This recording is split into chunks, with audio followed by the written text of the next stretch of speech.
అమ్మకు శంకరుడు, అందరికీ వరప్రసాదం చిరంజీవి, చిరు అన్న 2 అక్షరాల పేరుతో ఎదిగిన మెగా, తీరులో సైతం ఎప్పుడు వెలుగుతూ ఉండే స్టార్ గౌరవనీయులైన చిరంజీవి గారి సందేశం.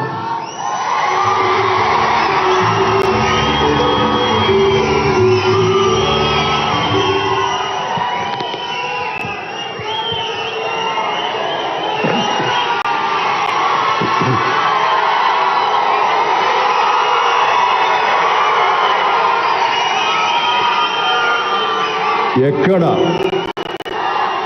కళాకారులు గౌరవించబడతారో, సన్మానించబడతారో ఆ రాజ్యం సుభిక్షంగా ఉంటుంది, చల్లగా ఉంటుంది అన్నది మన పెద్దలు చెప్పిన మాట. ఈ రోజున ఈ పౌర సన్మాన సభ చూస్తుంటే, ఇంతమంది వేల మంది తరలి వచ్చేటువంటి సభ చూస్తుంటే, ఇంత పద్మ పురస్కారాలతో ఇంతమంది కళాకారులకు, గొప్ప వ్యక్తులకు ఇక్కడ సన్మానం జరుగుతుంటే నాకు అది అక్షర సత్యం అనిపిస్తుంది. అలాగా అది గుర్తుకొచ్చేలాగా ఉన్నటువంటి ఈనాటి ఈ సభ తెలంగాణ రాష్ట్ర ప్రభుత్వం పద్మ అవార్డు గ్రహీతలకు ఇలా గౌరవిస్తున్న ఈ సభలో ముఖ్య అతిథిగా విచ్చేసినటువంటి మా మిత్రులు గౌరవనీయులు శ్రీ రేవంత్ రెడ్డి గారికి, మరొక సోదర సమానులు ఉప ముఖ్యమంత్రి బట్టి విక్రమార్క గారికి, ఈనాటి ఈ సభాధ్యక్షులు జూపల్లి కృష్ణారావు గారికి, మా సినిమాటోగ్రఫీ మినిస్టర్ కోమటిరెడ్డి వెంకటరెడ్డి గారికి, మరొక మిత్రులు మంత్రివర్యులు పొంగులేటి సుధాకర్ గారికి, శ్రీనివాస్ గారికి, ఇక ఇతర పెద్దలకు, అలాగే సిఎస్ చీఫ్ సెక్రటరీ శాంతికుమార్ గారికి, ఇతర అధికారులకు, ముఖ్యంగా ఈ సభ ఇంత నిండుదనంగా, ఇంత హుందాగా ఉంది అంటే కారణం తెలుగుదనానికి, తెలుగు వేష భాషలకి హుందాతనం తీసుకొచ్చి తెలుగుదనానికి నిలువెత్తు నిదర్శనంగా నిలబడి ఉండేటటువంటి గొప్పవారు, మేము ఆరాధించేవాళ్ళు మన మాజీ ఉపరాష్ట్రపతి శ్రీ వెంకయ్య నాయుడు గారికి, ఇక్కడ విచ్చేసినటువంటి ఆహ్వానితులకు, కళాభిమానులకు, సినీ అభిమానులకు, నా అభిమానులకు అందరికీ హృదయపూర్వక నమస్కారాలు తెలియజేసుకుంటాను.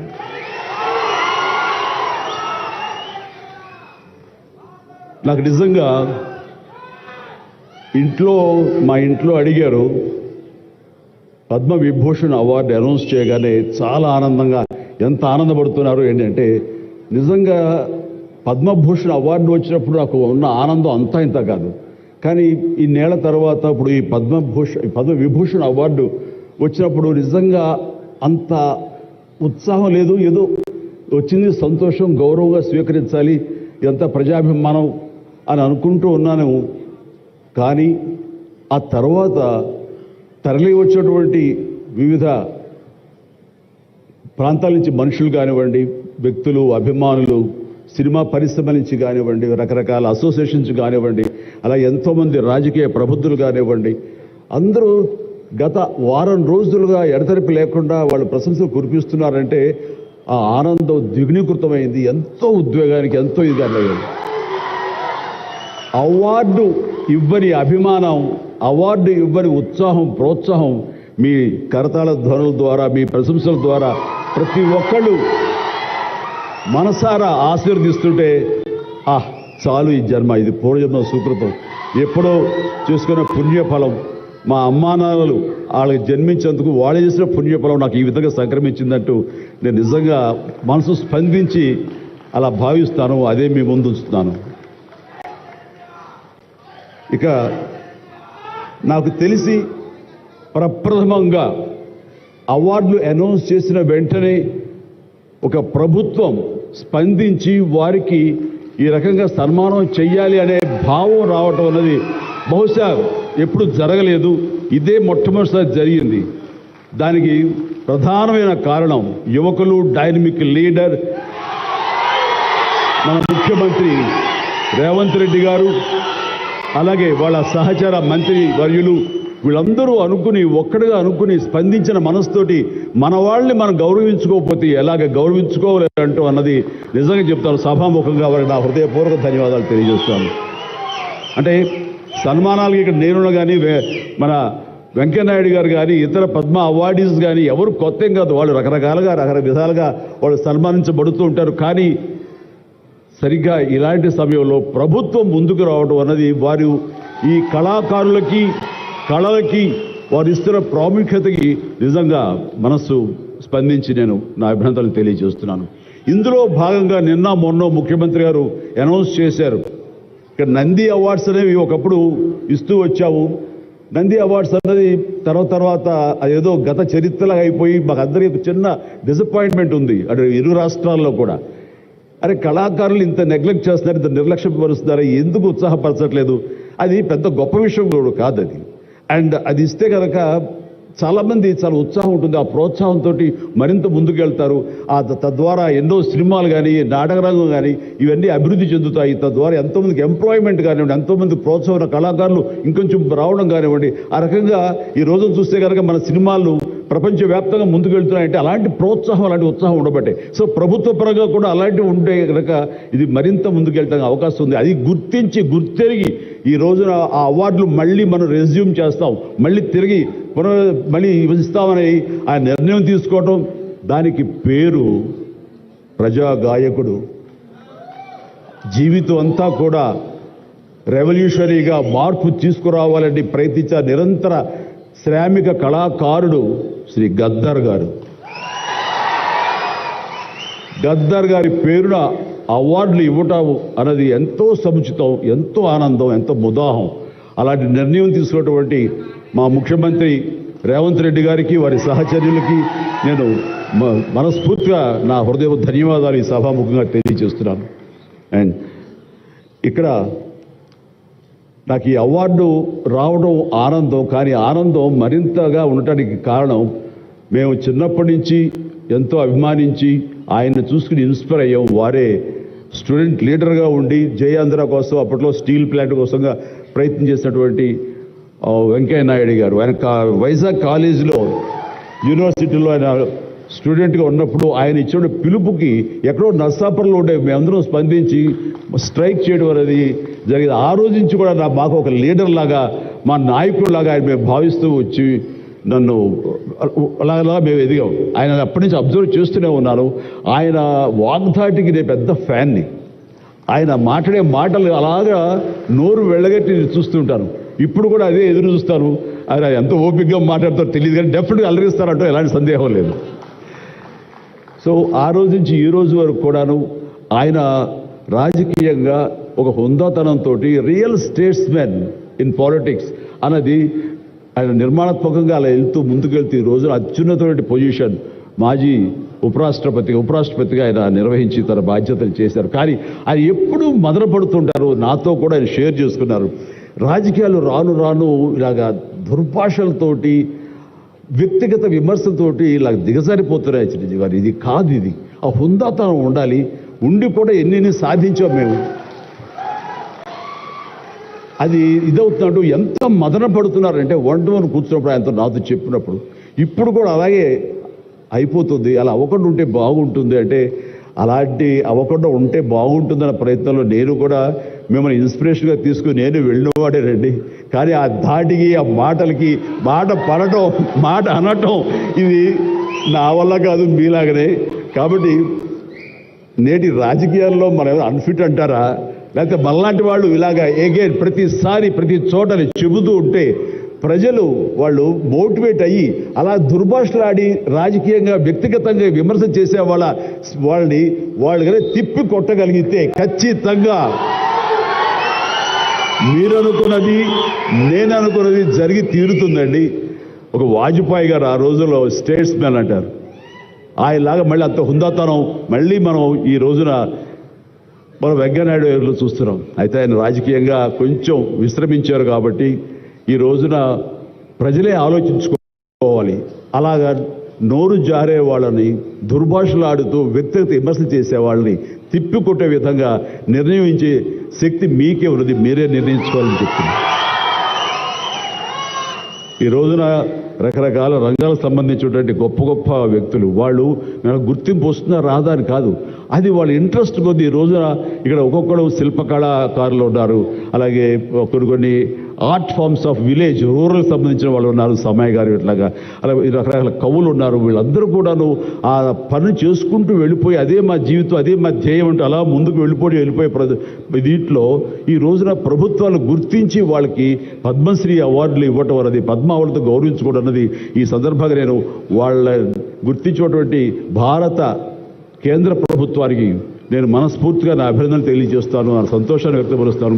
దీనికి మరీ ముఖ్యంగా మన ప్రియతమ నరేంద్ర మోడీ గారు ప్రధానమంత్రి, ఆయన దీన్ని గుర్తించి అలాగా ఇవ్వడం జరిగింది. ఇక్కడ ఒక విషయం చెప్పొచ్చో చెప్పకూడదో తెలియదు కానీ ఒక విషయం చెప్తాను.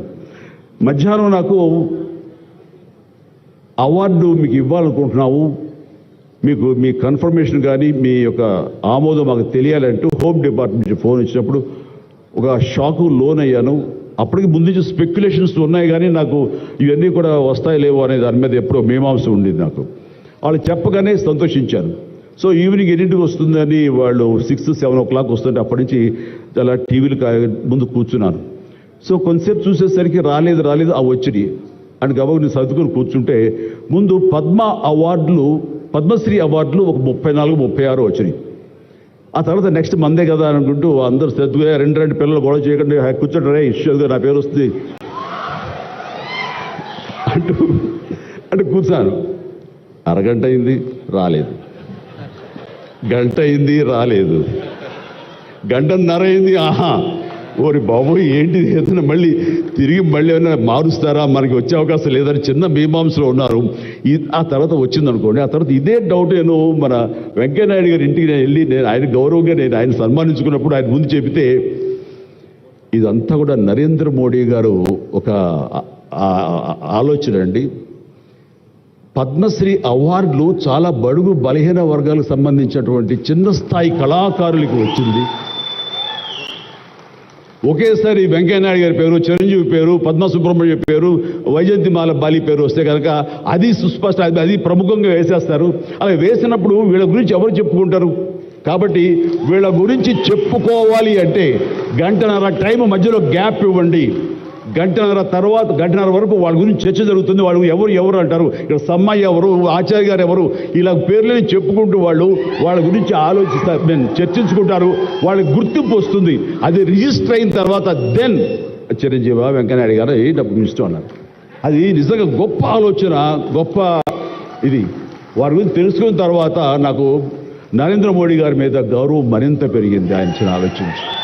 సో ఇలాంటి సన్మానం జరగటం అన్నది నాకు నిజంగా అత్యంత గౌరవంగా భావిస్తాను. నా జన్మ సార్థకమైందని భావిస్తున్నాను.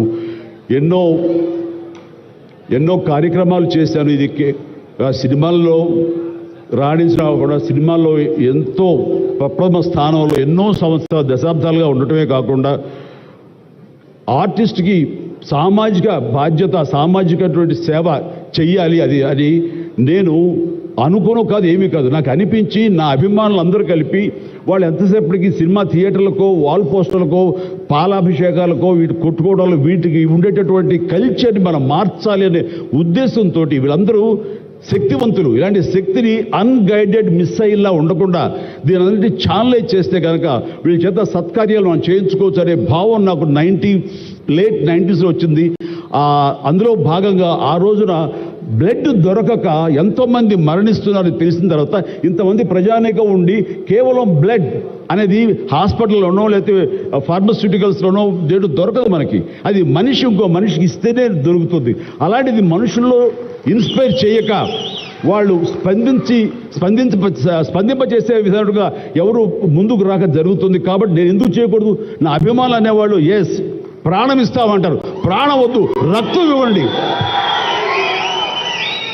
రక్తం ఇవ్వండి అంటూ నేను 25 సంవత్సరాల క్రితం ఇక్కడ బ్లడ్ బ్యాంక్ పెట్టిన తర్వాత ఈ ఉత్సాహం ఏమైనా పొంగులాగా ఉండి తర్వాత చల్లబడిపోతుందా అని అనుకున్నాను. కానీ లేదు, ఒక జీవనదిలాగా సాగుతూనే ఉంది. ఈరోజు కూడా మీ అందరి ప్రభావంతో ఎక్కడ మంచి కార్యక్రమం కానీ, పుట్టినరోజు కానీ, శుభకార్యం చేయాలన్న ప్రతి ఒక్కరు రక్తదానం కోసం ముందుకు వస్తున్నారు, రక్తదానం ఇస్తున్నారు అంటే కనుక దానికి ప్రప్రథమంగా నడుం బిగించింది నేను, నా అభిమానం చెప్పలో గర్వంగా ఉంది నాకు ఈ రోజుకి. అలాగే మన కరోనా క్రైసిస్ వచ్చినప్పుడు బయటికి వెళ్ళే అవకాశం లేదు, ఉపాధి లేదు, ఇంట్లో కట్టుబడి ఉండాలి. ఇలాంటి పరిస్థితుల్లో వాళ్ళందరికీ నిత్యావసర వస్తువులకు చాలా కష్టపడిపోతారు అనుకున్నప్పుడు నా ఇతర మిత్రుల సహాయ సహకారాలతోటి నేను పెద్ద ఎత్తున వాళ్ళకి 4 నెలల పాటు మన ఇళ్లలో తినే హై క్వాలిటీ గ్రాసరీస్ నేను వాళ్ళకి అందివ్వడం జరిగింది. అది వాళ్ళు బయటికి రాలేరు, పోలీసులు వాళ్ళు చాలా స్ట్రిక్ట్గా ఇంటికే పరిమితం చేస్తారు, ఏం తింటారు. అప్పుడు నా అభిమానులు నేను ప్రోత్సహించి వెళితే నా అభిమానులు ప్రతి ఇంటికి వెళ్ళి ఆ బ్యాగ్స్ ఇచ్చేవాళ్ళు. అది గొప్పగా నాకు ఎంతో సంతృప్తి ఇచ్చింది. అలాగే ఆక్సిజన్ దొరకని పరిస్థితుల్లో, ప్రభుత్వాలు కూడా చేయలేని పరిస్థితుల్లో, హాస్పిటల్స్ అన్ని కూడా చేతులు తీసిన పరిస్థితుల్లో నేను నా మిత్రుల సహకారంతో, నేను స్వయంగా నా అభిమానులతో వారం రోజుల్లో 32 ప్లేసెస్లో ఆక్సిజన్ అందించడం జరిగింది. అలాగే కాన్సన్ట్రేటర్స్ ఇవ్వడం జరిగింది. ఇవన్నీ కూడా ఏంటంటే చెయ్యాలని తపనతోటి, బహుశా ఇవన్నీ కూడాను నాకు ఈ రోజున ఈ అర్హత రావడానికి, ఈ అవార్డు రావడానికి నాకు దోహదపడిందేమో అనుకుంటున్నాను. భగవంతుడా ఇంకా నాకు ఈ శక్తి సామర్థ్యాలు ఇవ్వు, ఈ ఆలోచన ఇవ్వు. నేను అవార్డుల కోసం ఎదురు చూడను, అవార్డులు రావాలి కోరుకోను, లేకపోతే చాలు. వాళ్ళ గుండెలు ఉండే ప్రేమ కంటే ఏ అవార్డు పెద్దది కాదు. కాబట్టి ఇలాగా మిగతా జీవితం సినిమాలు చేస్తూనే ఉంటా, డ్యాన్సులు ఆడుతూనే ఉంటా, ఫైట్లు చేస్తూనే ఉంటా, మిమ్మల్ని అలరిస్తూనే ఉంటా. అలాగే ఈ సేవా కార్యక్రమాలు కొనసాగిస్తూనే ఉంటాను. ఇది మీకు చెబుతూ ఈ అవకాశం ఇచ్చినటువంటి తెలంగాణ రాష్ట్ర ప్రభుత్వానికి, మరీ ముఖ్యంగా మా ముఖ్యమంత్రి గారికి, మా ఉప ముఖ్యమంత్రి భట్టి గారికి, అలాగే మా సినిమాటోగ్రఫీ మినిస్టర్ గారికి, మిగతా ఇతర మినిస్టర్స్ అందరికీ నా హృదయపూర్వక ధన్యవాదాలు తెలియజేస్తూ థ్యాంక్ యూ సో మచ్. జై హింద్.